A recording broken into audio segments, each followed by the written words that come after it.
अस्सलाम वालेकुम, मैं हूं रेहान तारिक और आप देख रहे हैं दस्तक। चेयरमैन तहरीक इंसाफ के खिलाफ घेरा तेजी से तंग हो रहा है। मुख्तलिफ केसेस में तेजी से मैच्योर हो रहे हैं और बज़ाहिर उनके खिलाफ कोई बड़ा इंतजामी एक्शन यानी गिरफ्तारी, उनमें बानी तहरीक इंसाफ के मुलव्विस होने के तमाम तर सबूत इदारे के पास मौजूद है। वादा माफ गवाहान के बयान रिकॉर्ड कराने का सिलसिला जारी है और इन गवाहान की फहरिस्त भी तवील है। साइफर ड्रामे में आजम खान के इकबाली बयान के बाद साबिक प्रिंसिपल सेक्रेटरी आजम खान ने 190 मिलियन पाउंड केस में नैब के सामने पेश होने का फैसला किया। वो नैब के सामने पेश हुए और इत्तलात के मुताबिक यहां भी उन्होंने चेयरमैन तहरीक इंसाफ के खिलाफ चार्जशीट पेश की है। ज़राए के मुताबिक आजम खान ने अपने बयान में 190 मिलियन पाउंड से मुतालिक पहले से मौजूद दस्तावेजात की तस्दीक की और बताया कि पैसे किस तरह अदा किए गए। ज़राए के मुताबिक आजम खान ने तस्दीक की कि जो रकम पाकिस्तान के अकाउंट में आई, इन सारे मामलात में वो ऐनी शाहिद है। उन्होंने बहुत चीज़ों को देखा है। बानी तहरीक इंसाफ भी इस हवाले से हिदायत देते रहे। ज़राए के मुताबिक आजम खान ने मजीद बताया कि इस हवाले से काबीना इजलास के लिए जो समरी तैयार हुई, जिसकी मंजूरी काबीना ने दी, उसकी तैयारी में शहजाद अकबर का बुनियादी किरदार था। समरी पेश करने से पहले भी एक मीटिंग हुई जो चेयरमैन तहरीक इंसाफ के साथ हुई थी। इसमें शहजाद अकबर भी मौजूद थे। 190 मिलियन पाउंड केस में आजम खान ने चेयरमैन पीटीआई के दावों के बरक्स बयान दिया और बताया है कि किस किस मौके पर चेयरमैन पीटीआई ने इस हवाले से हिदायत जारी की, जबकि शहजाद अकबर भी रकम के हवाले से मुशावरत करते रहे। इस हवाले से काबीना में समरी पेश करने का फैसला चेयरमैन तहरीक इंसाफ की मंजूरी से हुआ। दूसरी जानिब 9 मई के वाकयात और कोर कमांडर हाउस लाहौर में बनाई गई JIT ने अपनी रिपोर्ट तैयार कर ली है, जिसमें चेयरमैन तहरीक इंसाफ को कसूरवार ठहराया गया है। पुलिस तफ्तीश में कहा गया है कि नामजद मुल्जिमान की जिना हाउस वाक़े की मनसूबाबंदी और अमल दरामद साबित हो गया। जिना हाउस हमला और 9 मई के दीगर वाकयात बाकायदा मनसूबाबंदी के तहत किए गए। दौरान तफ्तीश डिजिटल शवाहिद, mobile videos, close circuit footages, mobile राब्ते साबित हुए हैं। रिपोर्ट के मुताबिक चेयरमैन पीटीआई का JIT के सामने दिया गया बयान शवाहिद से मुतजाद साबित हुआ। JIT के सामने पेश होने वाले दीगर रहनुमाओं के बयानात भी हकाइक के बरक्स साबित हुए। पीटीआई रहनुमाओं के बुलवाइयों से राब्ते भी मोबाइल रिकॉर्ड का हिस्सा है। इस JIT के स्पेशल प्रोसिक्यूटर फरहाद अली शाह का कहना है कि चेयरमैन पीटीआई की हद तक तफ्तीश मुकम्मल कर ली गई है। जिना हाउस मुकदमे की तफ्तीश में चेयरमैन पीटीआई कसूरवार करार पा गए हैं। चेयरमैन पीटीआई के जुर्म में चार्ज किया जा रहा है। स्पेशल प्रोसिक्यूटर फरहाद अली शाह का मीडिया से बात करते हुए क्या कहना था, जरा वो भी आपके सामने रखता हूँ।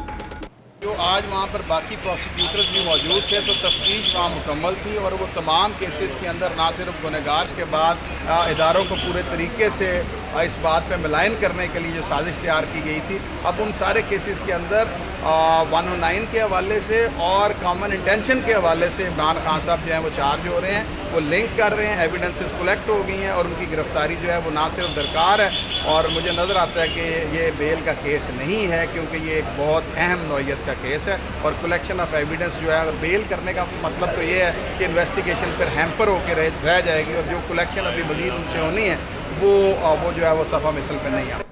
अलकादर ट्रस्ट, साना 9 मई, तोशा खाना के सीक्रेट एक्ट की खिलाफ वर्जी समेत ऐसे दर्जनों केसेस हैं जिनमें चेयरमैन पीटीआई की गिरफ्तारी, नाअहली और सजा नविश्ता दीवार है। जिस तेजी से ये केसेस अपनी अंजाम तक पहुंचते दिखाई दे रहे हैं, उनसे मालूम होता है कि जल्द ही बानी तहरीक इंसाफ जेल में होंगे और उनके सियासत करने पर पाबंदी होगी। ये वही ख्वाहिश है जिसे मुस्लिम लीग नून लेवल प्लेइंग फील्ड और तराजू के दोनों पलड़े बराबर करने के तौर पर देखती है और मुस्लिम लीग नून की हद तक ये सब खुशाइंद है, लेकिन उनकी सबसे बड़ी इत्तेहादी जमात peoples party chairman Tehreek Insaf को सियासत से आउट करने के हक में दिखाई नहीं देती। दूसरी जानिब मुस्लिम लीग नून समझती है कि चेयरमैन तहरीक इंसाफ का रवैया गैर सियासी और मुतकब्बराना है, इसलिए उनके साथ नरमी बरतने का कोई फ़ायदा नहीं है। वो परवेज़ खटक के हवाले से भी तौसीक कर रहे हैं कि उन्होंने जो दावे किए वो बिल्कुल दुरुस्त है। हुकूमत ने चेयरमैन पीटीआई को कई बार इलेक्शन की ऑफर्स की, उनकी कुछ शराइत भी तस्लीम की, लेकिन वो हटदर्मी से बाज नहीं आए। अब एक तरफ मुस्लिम लीग नून है, वो चेयरमैन पीटीआई को इंतखाबी मैदान से ही निकाल बाहर करना चाहती है। दूसरी तरफ पीपल्स पार्टी है जो इस राय से जो इत्तफाक करती हुई दिखाई नहीं देती है। बात करेंगे इस वक्त रहनुमा पीपल्स पार्टी नैयर हुसैन बुखारी साहब, जो सेक्रेटरी जनरल भी हैं पाकिस्तान पीपल्स पार्टी के हमारे साथ मौजूद है। अस्सलाम वालेकुम बुखारी साहब, बहुत बहुत शुक्रिया आपके वक्त के लिए।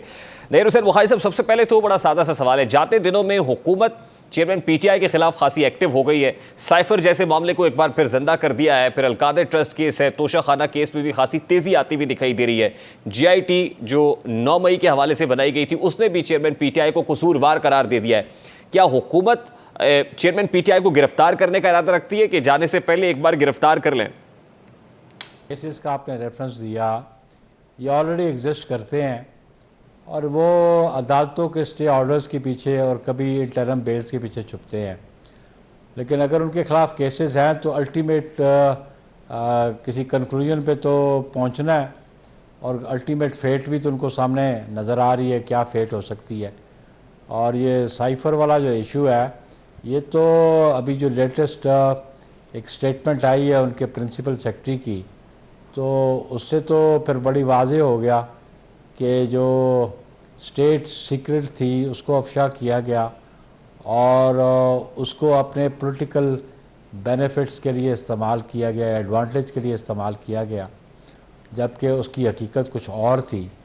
तो ऑब्वियसली अगर ऑफिशियल सीक्रेट एक्ट के किसी जुर्म का इर्तिकाब किया, क्योंकि उन्होंने ओथ की भी वायलेशन की, तो फिर उनको ट्रायल और इन्वेस्टिगेशन तो फेस करनी पड़ेगी। लेकिन उसके लिए हुकूमत को चाहिए था ना कि सीक्रेट एक्ट की खिलाफ वर्जी पर मुकदमे का इंदराज करते। हुकूमत ने भी किसी मुकदमे का इंदराज नहीं किया अगेंस्ट चेयरमैन पीटीआई। यानी प्रोसिक्यूशन भी तो एक तरफ है ना, ये कह देना कि अदालत से रिलीफ मिल जाएगा या बादी नज़र में अदालत रिलीफ दे देती है, अगर प्रोसिक्यूशन तगड़ी होगी तो आपको नहीं लगता कि अल्टीमेटली वो फेट डिटर्मिन करेगी इन केसेस का?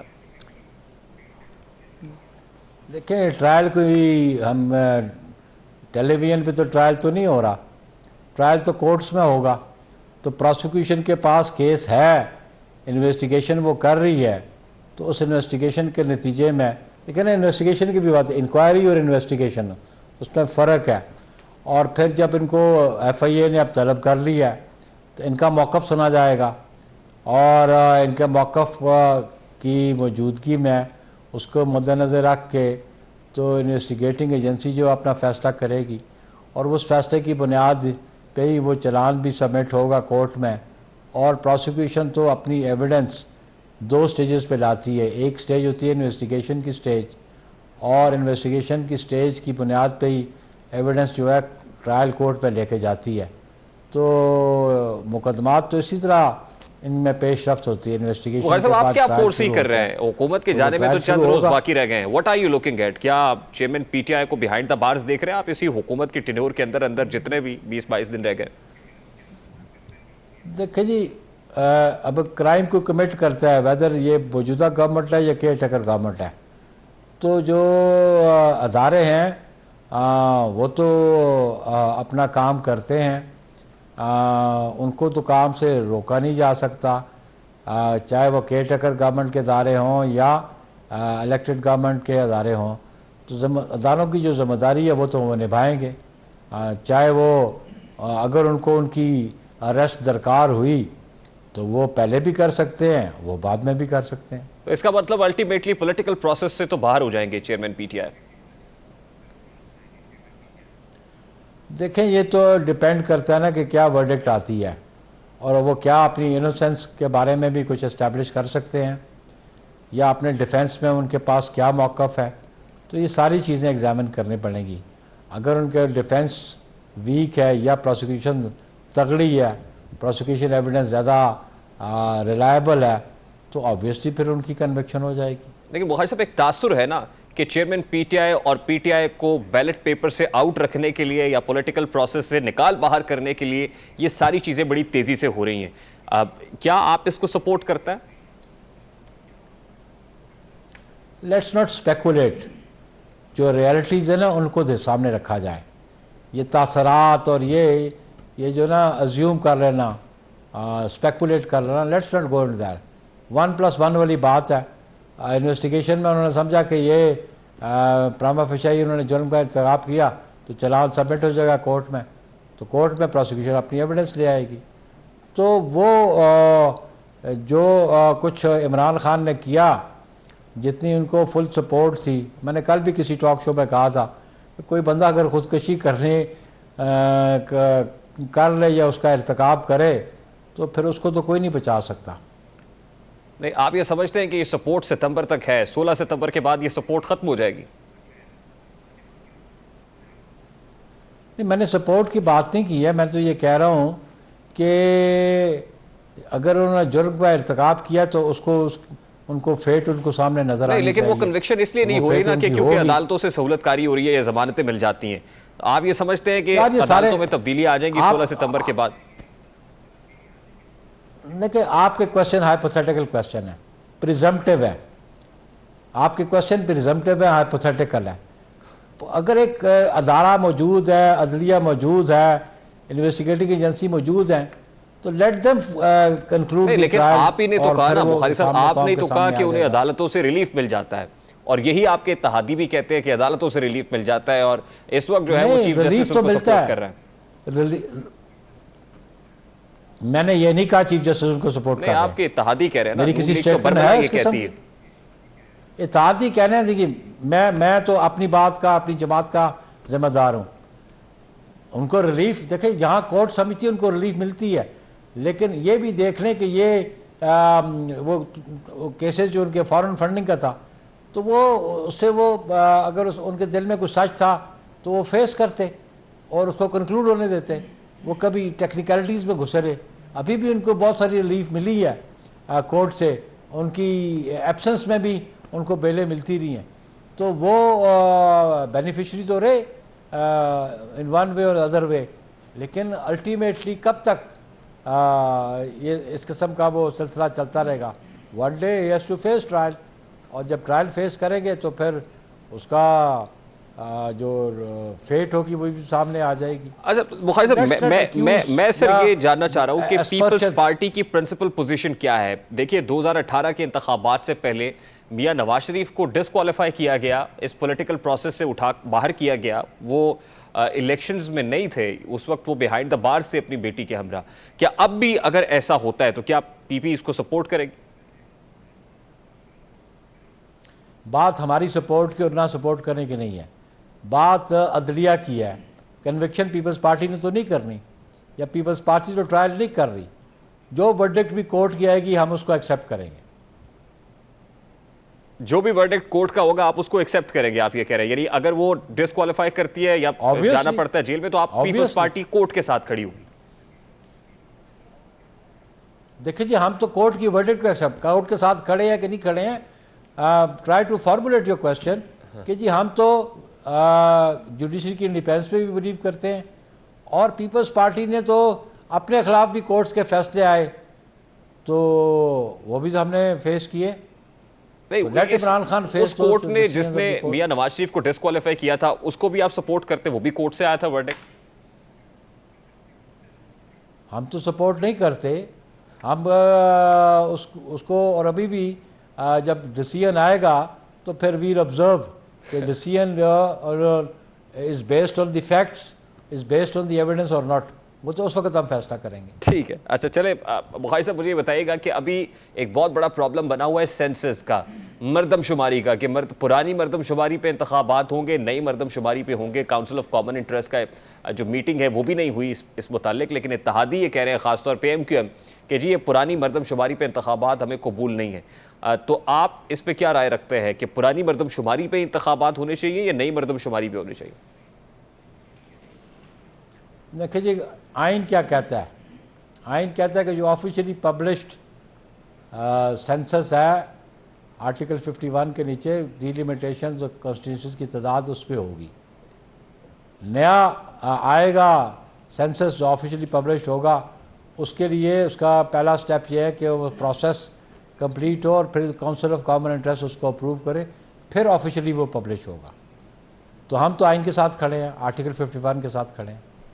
देखिए ये हुकूमत का काम था, वफाकी हुकूमत का, कि गजट नोटिफिकेशन पहले कर लेती, CCI से इसकी अप्रूवल पहले ले लेती ताकि ये कंट्रोवर्सी ना बनती। हुकूमत के पार्ट पे ये काम नहीं हुआ। इलेक्शन कमीशन भी यही कह रहा है कि भी जो पुराने हमारे पास डाटा अवेलेबल है हम उसी के ऊपर इंतखाबात कराएंगे, तो हुकूमत की इनकॉम्पिटेंसी नहीं है। देखिए जी, इनकॉम्पिटेंसी की बात नहीं है, ये MQM भी इस हुकूमत का हिस्सा है, और वो बिल्कुल कैबिनेट में भी बैठे हुए हैं और उनकी स्ट्रेंथ की बुनियाद पे मेजॉरिटी है। तो ये इशू को, इसको गैलरी प्ले करने से बेहतर था कि कैबिनेट में बैठ के इसको रिजॉल्व करवाते। ठीक, लेकिन बाय एनी मीन्स इंतखाबात अब डिले नहीं हो सकते। कोई कहे कि मरदमशुमारी नहीं होगी, फिर उसके बाद डिलिमिटेशंस होगी, जैसे इलेक्शन कमीशन कह रहा है कि 4 महीने तो दरकार होंगे, लेकिन आप ये कह रहे हैं अभी इस पोजीशन में नहीं है कि इंतखाबात को डिले किया जाए। इंतखाबात बाहर सूरत अक्टूबर-नवंबर में होने हैं। बिल्कुल, मैं तो समझता हूँ क्योंकि कॉन्स्टिट्यूशनल प्रोविजंस जो हैं उनको इम्प्लीमेंट होना है। डिसोल्यूशन की सूरत में 90 डेज़ है, अदरवाइज 60 डेज़ है, और अगर आप उस नए प्रोसेस में चले गए तो ऑब्वियसली कानूनी तकाजे ये हैं कि फिर नए सेंसस की बुनियाद पे डिलिमिटेशंस हों, कॉन्स्टिट्यूंसीज हों, और ऑब्वियसली वो लेट हो जाएगा। लेकिन पीपल्स पार्टी तो ये समझती थी कि इलेक्शन जो हैं in accordance with the constitution होने चाहिए। अच्छा, हम ऐसी गुफ्तगू भी सुनते रहे आज से 5-6 महीने पहले कि असेंबली की आईनी मुद्दत में भी कॉन्स्टिट्यूशनली इजाफा किया जा सकता है, अब इसकी मियाद बढ़ाई जा सकती है, लेकिन अचानक से अब यह आवाज़ बड़े ज़ोरों शोर से सुनाई दे रही है कि नहीं, आगे नहीं जाएंगे किसी सूरत, इंतखाबात अक्टूबर नवंबर में होंगे, इससे आगे नहीं जा सकते। तो ये एकदम से चेंज कैसे आया है? इनसिक्योर दिखाई देती हैं पॉलिटिकल पार्टीज, ये क्या हुआ है सर? नहीं, ये सारी स्पेकुलेशन मीडिया पे थी। किसी पॉलिटिकल पार्टी ने ये तो नहीं कहा। जब तक कोई कंक्रीट बात ना हो, जब कोई बात पॉलिटिकल पार्टी उसको इस्टेब्लिश ना करे थ्रू बाय एक्शन, तब तक तो स्पेकुलेट करते हैं ना आप। ये किसी ने मूव किया, उसके लिए तो you have to move a bill for it. नहीं, लेकिन रेजोल्यूशन इंटीरियर मिनिस्टर ऐसी बात करे, लॉ मिनिस्टर इस तरह की बातें करे कि कॉन्स्टिट्यूशनली ऐसा हो सकता है, पीडीएम सरबराह ये बात करे। स्पेकुलेशन है। इंटीरियर मिनिस्टर बात करता है, इंटीरियर मिनिस्टर बात करे, इंटीरियर मिनिस्टर मूव करता है ना रेजोल्यूशन, अपने प्राइम मिनिस्टर से कहता है मूव करो रेजोल्यूशन, क्योंकि गवर्नमेंट के पास इख्तियार नहीं, वो तो पार्लियामेंट के पास इख्तियार है। तो ये ज़बानी कलाम बातें जो है ना, इन पे कोई ज़्यादा तवज्जो ना दे जब तक कोई अमली तौर पे कोई बात ना हो। देखिए, अब कुछ बातें ऐसी है ना जो दीवारों के पीछे हो रही होती हैं, जो बंद कमरों के अंदर हो रही होती हैं, और फिर वो जब बात है तो ज़ाहिर तस्दीक तो आप जैसे शख्स ही कर सकता है ना, जो रिसोर्सफुल है, जिसको फर्स्ट हैंड इन्फॉर्मेशन आ रही है। अब ऐसी इन्फॉर्मेशन भी है कि मियाद बढ़ाने की कोशिश की जा रही थी, लेकिन आगे से गो एड नहीं मिला। गो एड नहीं मिला तो उसके बाद अब ये कहा कि नहीं, फिर अब इट्स ओवर नाउ। देखें जी, आप माजी को लेके आ रहे हैं जब उसकी कोई उस क्वेश्चन की हैसियत नहीं है। We are close to term पूरी हो रही है और कोई रेजोल्यूशन मूव नहीं हो रहा। आप माजी को लेके सामने आ रहे हैं, इस किस्म की गुफ्तगू करना चाहते हैं आप, जिसकी कोई वजूद नहीं है। तो सर देखिए, कोई हकीकत से भाई साहब बड़ी तेजी से चीजें हो रही हैं। अभी तक केयर टेकर प्राइम मिनिस्टर का नाम, केयर टेकर सेटअप के हवाले से चीजें क्या तय हो गई हैं या तय होना बाकी है? वो जब तो तय हो जाएगी तो हम उसको पब्लिक कर देंगे। आप क्यों जल्दबाजी में हैं? अभी तो 25 दिन पड़े हुए हैं। जो केयर टेकर प्राइम मिनिस्टर है उसका कोई क्वालिफिकेशन, जो क्वालिफिकेशन क्राइटेरिया वो तय हो गया कि केयर टेकर प्राइम मिनिस्टर की ये खुसूसियात होनी चाहिए। देखें जी, ये तय हो जाएगा। It is between the leader of house और लीडर ऑफ अपोजिशन। वो तय हो जाएगा। जब तय हो जाएगा तो पब्लिक भी हो जाएगा। But as of now, it seems as if it is between Pakistan People's Party and Pakistan Muslim League Noon. नहीं, बाकी दीगर जमातें भी हैं जो कोलिशन में बैठी हुई हैं, सबका कंसेंसस बनेगा उस पर। और प्राइम मिनिस्टर की इखलाकी जिम्मेदारी है कि उनको भी उन पर बोर्ड ले, जिनकी बुनियाद पे वो वज़ीर आज़म रहे 1.25 साल। ठीक, लास्टली सर, कोई इकोनॉमिक ग्राउंड्स के ऊपर इकोनॉमिक सिचुएशन ठीक नहीं है, या खुदा न खास्ता जो सिक्योरिटी मामला है वेस्टर्न बॉर्डर के ऊपर भी मामला ठीक नहीं है, आपको लगता है कोई ऐसा ग्राउंड बना के इलेक्शंस को डिले किया जा सकता है, या अब वो वक्त गुजर गया है?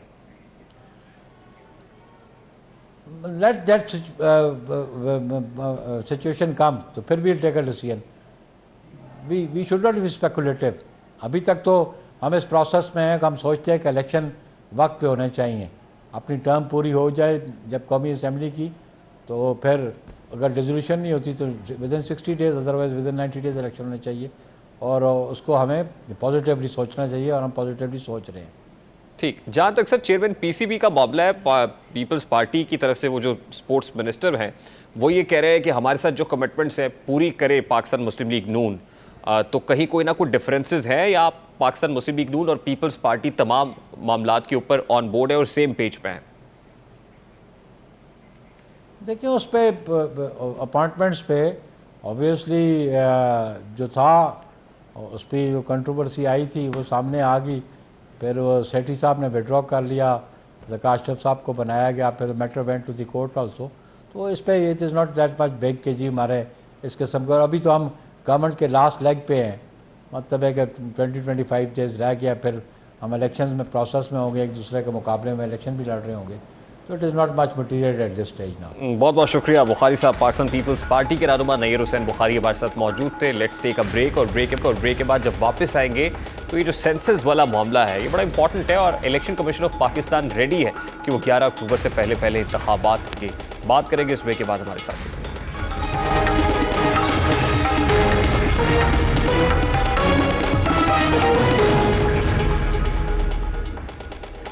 Welcome back. अब तक की मालूमात, मुज़रा के बयानात और इत्तेहादी जमातों की मुशावरत से जो नताइज अखज़ किए जा सकते हैं वो ये है कि मौजूदा असम्बलियाँ क़ब्ल अज़ वक्त 8 अगस्त तक तहलील हो सकती हैं। निगरान सेटअप के बारे में हतमी मुशावरत 1 अगस्त से शुरू होगी और इलेक्शन तमाम तर तहफ़्फ़ुज़ात के बावजूद पुरानी मरदमशुमारी पर कराए जाने का प्लान भी बनाया जा चुका है। मुस्लिम लीग नून के वज़रा तो एक हफ्ते से पुरानी मरदमशुमारी पर इलेक्शन कराने के फ़वाइद गिनवा रहे हैं, लेकिन कुछ इत्तेहादी जमातें इस प्लान की कामयाबी में रुकावट बनी हुई थी।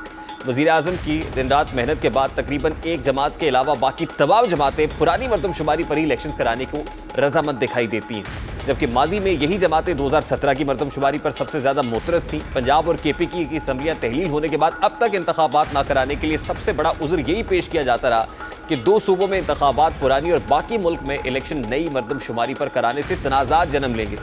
इलेक्शन कमीशन भी सुप्रीम कोर्ट में यही मौक़िफ़ दोहरा चुका है। पंजाब और KP में इलेक्शन ना होने का मिशन पूरा होने के बाद अब हुकूमत को नई मरदमशुमारी से ज़्यादा पुरानी मरदमशुमारी पर इंतखाबात कराने में ज़्यादा दिलचस्पी है, जिसमें इलेक्शन कमीशन भी उसका हमनवा बना हुआ दिखाई दे रहा है। इलेक्शन कमीशन ने भी अब तकरीबन हुकूमती मौक़िफ़ को फॉलो करते हुए ऐसा तासुर देने की कोशिश की है कि इलेक्शन मुकर्ररा वक्त और पुरानी हल्का बंदियों पर ही होंगे। इलेक्शन कमीशन ऑफ पाकिस्तान तैयार है कि 11 अक्टूबर से पहले इंतखाबात करा देंगे अगर असम्बलियाँ 12 अगस्त तक डिज़ोल्व हो जाती हैं। इस मामले पर बात करेंगे। इस वक्त साबिक secretary election commission of Pakistan मुशीर वज़ीर आला पंजाब कुंवर दिलशाद साहब ने भी ज्वाइन किया है। अस्सलाम वालेकुम कुंवर दिलशाद साहब, बहुत बहुत शुक्रिया आपके वक्त के लिए। सबसे पहले तो ये कहिएगा कि डिजिटल सेंसस हुआ और तमाम पॉलिटिकल पार्टीज़ इस नज़रिए की हामी थी कि डिजिटल सेंसस और नई हल्का बंदियों के तहत इंतखाबात होने चाहिए, लेकिन अब आनन फानन ये बात सुनने में आ रही है कि पुरानी मरदमशुमारी इस्तेमाल होगी और उन्हीं हल्का बंदियों पर इंतखाबात होंगे। इलेक्शन कमीशन भी ये कह रहा है। तो फिर ये जो डिजिटल सेंसस हुआ, एक नई एक्सरसाइज हुई, ये खाया पिया कुछ नहीं, गिलास तोड़ा बारह आने के मुतरादिफ नहीं। देखा जी, बात यह है कि वफाकी हुकूमत ने डिजिटल मरदमशुमारी का जो आगाज़ किया था वो बड़ी अच्छी उन्होंने डिजिटल मरदमशुमारी की है और उसमें ठीक है कि उनके तमाम अफवाज पाकिस्तान की मदद के साथ उन्होंने डिजिटल मरदमशुमारी की एक्सरसाइज मुकम्मल की। लेकिन सबसे बड़ी अहम बात यह हुई कि सूबा सिंध की जो गवर्नमेंट है उसमें MQM का बड़ा अहम दखल है।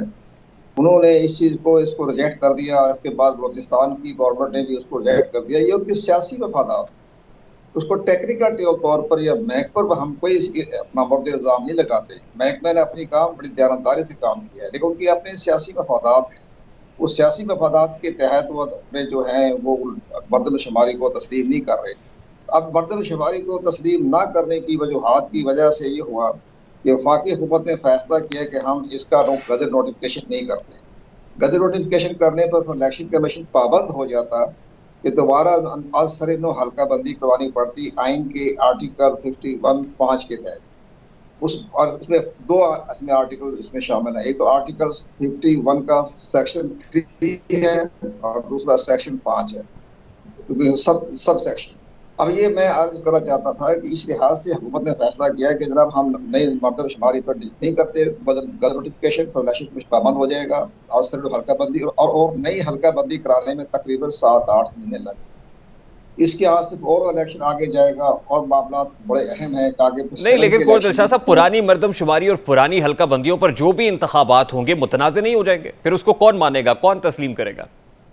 नहीं, तस्लीम में तो कुछ करना ही नहीं था हमारे इदारों में कि जो बात भी कर रहे हैं कि तस्लीम तो किसी ने नहीं करना। पहली बात यह है कि पुरानी मरदमशुमारी नई मरदमशुमारी की टेक्नोलॉजी है, ये इलेक्शन कमीशन पाकिस्तान के नुक्ता नज़र से इसकी कोई वैल्यू नहीं है। इसकी सबसे पहले अहम बात यह है कि आपकी 2002 में हल्का बंदियाँ हुई, 2002 के इलेक्शन हुए, 2008 के इलेक्शन हुए, 2013 के इलेक्शन हुए, यानी उसी हल्का बंदी पर।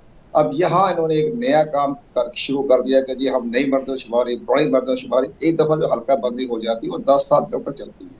लेकिन बहरहाल इलेक्शन कमीशन पाकिस्तान ने फैसला कर लिया कि पुरानी हल्का बंदी जो है वो दोनों 5 अगस्त 2022 को जो नोटिफिकेशन किया था उन्होंने पुरानी हल्का बंदी और नई हल्का बंदी की थी उसी मरदमशुमारी के तहत उस पर हम इंतखाबात नहीं, लेकिन आप ये कह रहे हैं कि इसकी कोई अहमियत नहीं है। इलेक्शन कमीशन ऑफ पाकिस्तान ने जो डाटा जारी किया नए सेंसस का, उसके मुताबिक बहुत सारे नए वोटर्स आ गए हैं, तो उन नए वोटर्स को हक के रायदही से महरूम करने के मुतरादिफ नहीं होगा अगर हम पुरानी मरदमशुमारी और पुरानी हल्का बंदियों के तहत इंतखाबात कराते हैं? तो फिर जो नए वोटर्स ऐड हुए हैं वो हक के रायदही से महरूम नहीं हो जाएंगे? जनाब यही तो सबसे बड़ा रोना होता है ना, अफसोस की बात होती है ना कि वोटर लिस्ट कहाँ से आ गया। वो तो नई जो इंतखाबी फरिश्त अभी तो अपडेट हो रही है और 31 जुलाई तक उसकी अपडेशन हो जाएगी। और वो जो आपकी जो वोटर लिस्ट है वो आपके पोलिंग स्टेशन में उनकी वोट कास्ट की जाएगी, उनके वोट की जैसे मर्दशुमारी कहाँ से आ गई। तो तो उनको जो कहाँ ऐड ऑलरेडी करना है, हमारी मतलब उनको किस इंतखाबी हल्के में? फरिश्त बनी हुई है और 12.5 करोड़ वोटर बन चुका है, उसी के तहत ये इलेक्शन होने हैं ना। इसमें मर्दशुमारी का नहीं, क्या लेकिन ताल्लुक है? डीलिमिटेशंस तो बहुत बड़ा इंपॉर्टेंट मामला है ना, वो किस हल्के में फॉल होंगे, वो किस हल्के में आएंगे? डिलिमिटेशन उसी डिलिमिटेशन के अंदर ही रहकर जो बनेगी ना आपकी पोलिंग स्कीम, और जो पोलिंग स्कीम बनेगी जो हल्का बंदी हो चुकी उसके अंदर जितने वोटर लिस्ट है हमारे पास। आपका इलेक्शन अगर हो रहा है अपना अक्टूबर में इलेक्शन हो रहा है, तो वो जब तक शेड्यूल जारी होगा 15 अगस्त तक या 20 अगस्त तक, तो 20 अगस्त तक जो है आपके वोट बन सकते हैं और वो वोट बनेंगे और उसके अंदर वोट कास्ट कर देंगे। 12.5 करोड़ तो वोटर बन चुका है ना, तो वो तो उसमें आ जाएगा ना। एक और इंपॉर्टेंट मैटर भी तो है ना सर, 25 अगस्त को सीसीआई का इजलास होने जा रहा है। अब काउंसिल ऑफ कॉमन इंटरेस्ट के इस इजलास में अगर नई मरदमशुमारी की तौसीक हो जाती है और हुकूमत गजट नोटिफिकेशन जारी कर देती है, तो इसका मतलब इंतखाबात तो फिर ताखीर का शिकार हो जाएंगे। बिल्कुल सही फैसला किया। ये 25 जुलाई को हो रही है।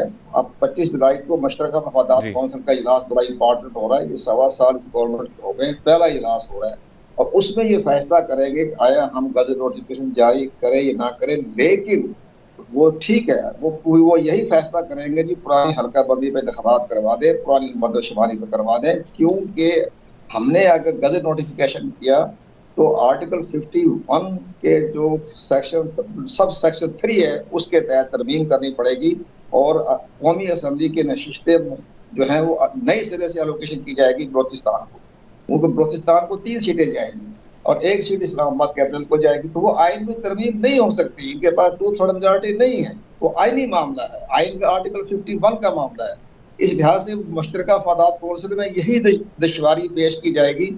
इन हालात में हम आपके जो है अपने 2/3 मेजॉरिटी हमारे पास नहीं है, हम तरमीम नहीं कर सकते आइन में, तो लिहाजा इसको हम फिलहाल डेफर कर देते अगले इलेक्शन तक।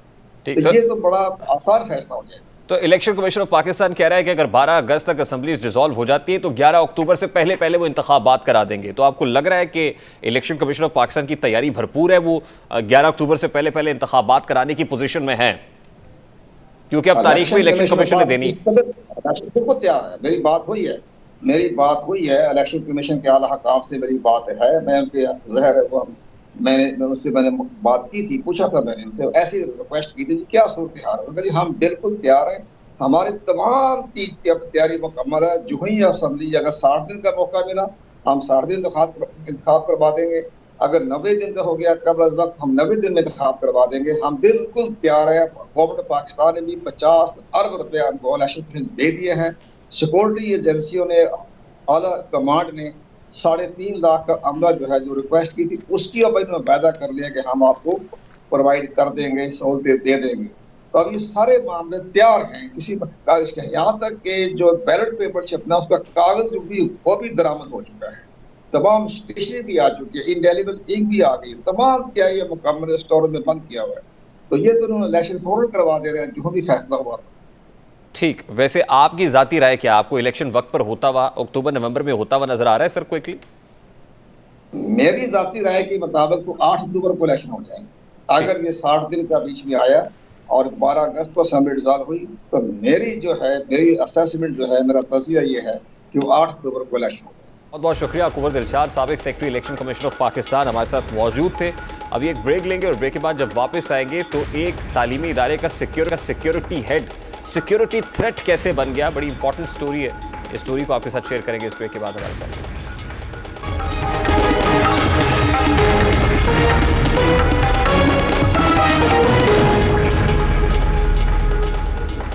किसी ज़माने में दरिंदों को पहचानना आसान काम था। लोग दरिंदों की शक्ल देखकर पहचान जाते थे कि ये जानवर शेर है, चीता है या कुछ और। लेकिन अब दरिंदे इंसानों के दरमियान रहते हैं, इंसानों की सी बूदोबाश रखते हैं और इंसानों ही पर हमला आवर हैं।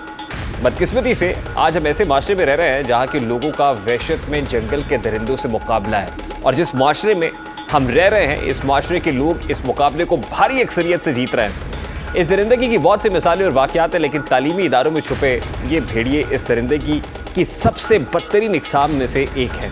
हमारे रोज पाकिस्तान की बड़ी यूनिवर्सिटीज में तालिबात को हिरासत करना, उनकी वीडियोस बनाकर ब्लैकमेल करना, मनशियात के इस्तेमाल की खबरें सुनते हैं।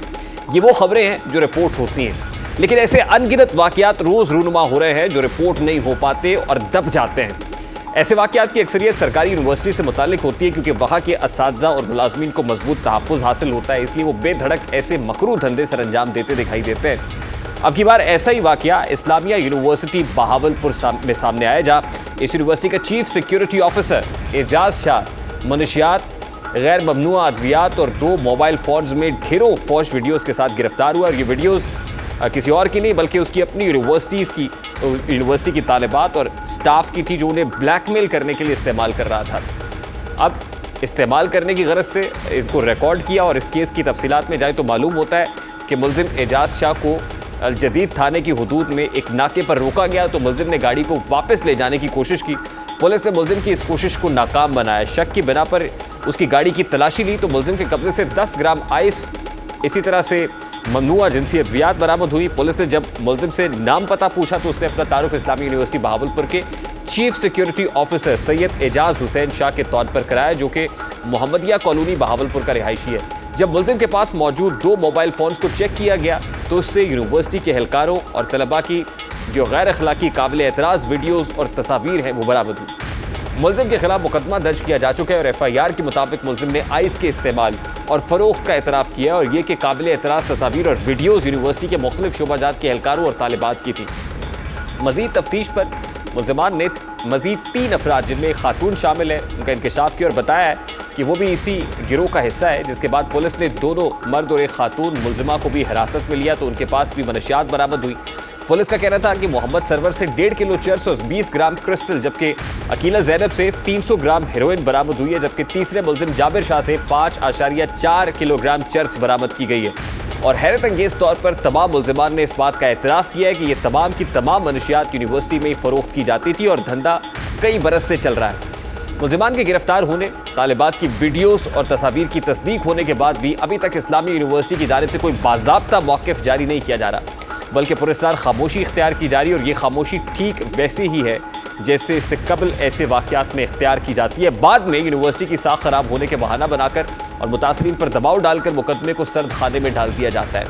ऐसे वाक़यात तकरीबन रोज़ाना की बुनियाद पर रिपोर्ट हो रहे हैं और इनमें अक्सरियत सरकारी तालीमी इदारों से मुताल्लिक़ होती है। बर वक्त और सख्त एक्शन ना होने की वजह से मुलजिमान की हौसला अफजाई होती है। इस वाक़े के बाद मुझे वज़ीर दिफा ख्वाजा आसिफ का कुछ रोज़ की फ्लोर पर दिया गया बयान शिद्दत से याद आ रहा है, जिसमें उनका कहना था कि हमारा तालीमी निज़ाम माफिया के नरक़े में है। यकीनन लम्हा फ़िक्रिया है और ये एक टेस्ट केस भी है, जिसको अगर टेस्ट केस बनाकर निशान इबरत बना दिया जाए तो शायद मुस्तक़बिल में किसी को ऐसा करने की ज़रूरत ना हो। प्रोग्राम का वक्त अपने इख्तिताम को पहुँचा। आपसे मुलाकात होगी इंशाअल्लाह अगले हफ्ते। अपना रखिए ख्याल। अल्लाह हाफ़िज़।